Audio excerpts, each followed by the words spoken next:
بسم اللہ الرحمن الرحیم۔ السلام علیکم ورحمۃ اللہ وبرکاتہ۔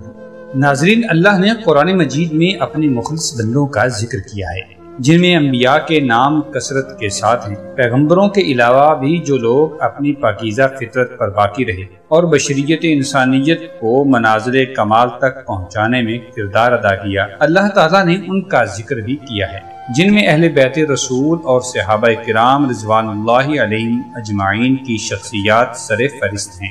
حضور پاک صلی اللہ علیہ وآلہ وصحبہ وسلم کے نواسے امام حسن اور امام حسین علیہ السلام کے فضائل کے متعلق بے شمار واقعات احادیث کی کتابوں میں موجود ہیں۔ امام حسن و حسین کے بچپن کے واقعات نہایت ہی پیارے ہیں۔ اولاد کی نسبت باپ کی طرف کی جاتی ہے، لیکن نبی صلی اللہ علیہ وسلم کی یہ خصوصیت ہے کہ آپ کی بیٹی حضرت خاتون جنت بی بی سیدہ فاطمہ الزہرا رضی اللہ تعالی عنہا کی پاک اولاد حضور صلی اللہ علیہ وآلہ وسلم کی طرف منسوب ہے۔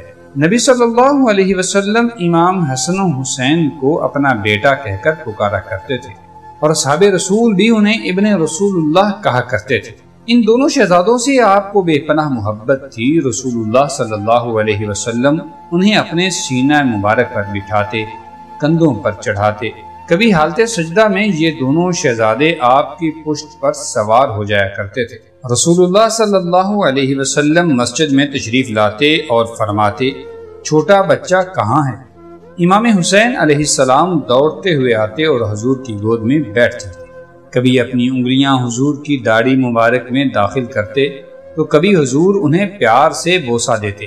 یہ وہی بچہ تھا جس سے رسول خدا کی نگہداشت میں پلنا تھا، تاکہ اسے اس حق و باطل کی جنگ کے لیے تربیت دی جائے جو سرزمین کربلا میں لڑی جانے والی تھی، اور آپ کا نواسہ اپنے خون سے حق و باطل میں فرق کرنے والا تھا۔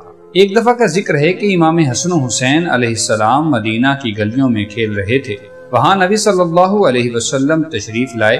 آپ صلی اللہ علیہ وسلم کو دیکھتے ہی دونوں شہزادے آپ کی طرف دوڑتے ہوئے آئے اور اپنے نانا کی گود میں چڑھ گئے۔ آپ صلی اللہ علیہ وسلم نے انہیں اپنے کندھوں پر بٹھایا اور اسی حالت میں حضرت فاطمہ الزہرا سلام اللہ علیہا کے گھر پہنچے۔ یہ دونوں اپنے نانا کے کندھوں سے نیچے اترے اور گھر کے صحن میں پھر سے کھیلنے لگے۔ کھیلتے کھیلتے امام حسن علیہ السلام اور حسین علیہ السلام ایک دوسرے کے سامنے کھڑے ہو گئے اور کشتی لڑنا شروع کر دی۔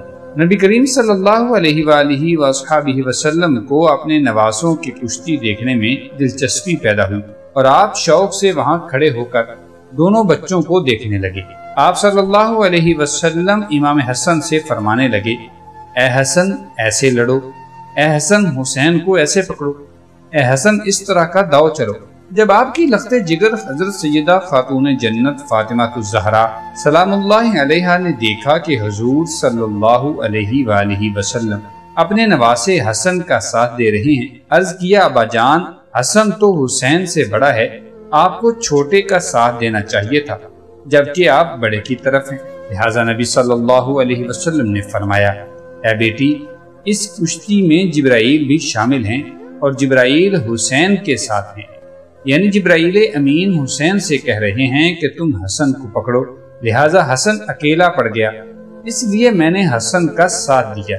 پتہ چلا کہ حسنین کریمین کی شان یہ ہے کہ ان کا کوئی بھی فعل یا عمل ہو اس میں حکمتیں پوشیدہ ہوتی ہیں، اور ان واقعات میں غور کرنے والوں کے لیے بے شمار پیغامات چھپے ہوتے ہیں۔ ناظرین، تحریری یا تقریری صورت میں اگر کوئی غلطی ہو گئی ہو تو میں اپنے اللہ رب العالمین سے معافی کا خواستگار ہوں۔